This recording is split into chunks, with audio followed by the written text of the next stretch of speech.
নমস্কার বন্ধুরা, আশা করি আপনারা সবাই ভালো আছেন। অনেক দিন পরে আবার আপনাদের মাঝে ফিরে আসলাম।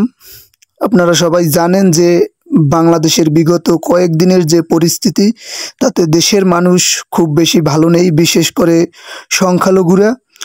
সরকার পতনের পরে বাংলাদেশের বিভিন্ন জায়গায় হিন্দুদের বাড়িঘর মন্দির ভাঙচুর এবং মা বোনদের উপর নির্যাতন, এর এই প্রেক্ষাপটে বাংলাদেশের সমস্ত জায়গায় সনাতনীরা আন্দোলনে নেমে পড়েছে।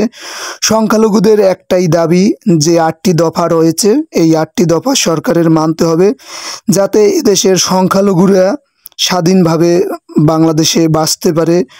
এখানে কোনো সাম্প্রদায়িকতা থাকবে না। এর ওই প্রেক্ষাপটে আজ গোপালগঞ্জের কোটালীপাড়ায় হাজার হাজার সংখ্যালঘুরা একত্রিত হয়েছে। তো দর্শক শ্রোতা, আপনারা সম্পূর্ণ ভিডিওটি দেখতে থাকুন, আশা করি আপনাদের সবাই ভালো লাগবে।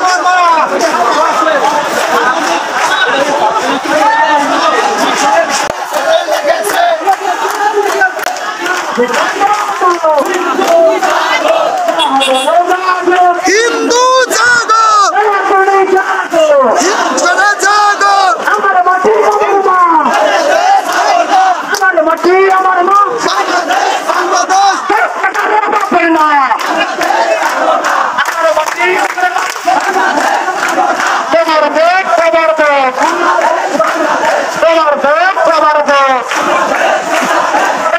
এক বাংলাদেশ।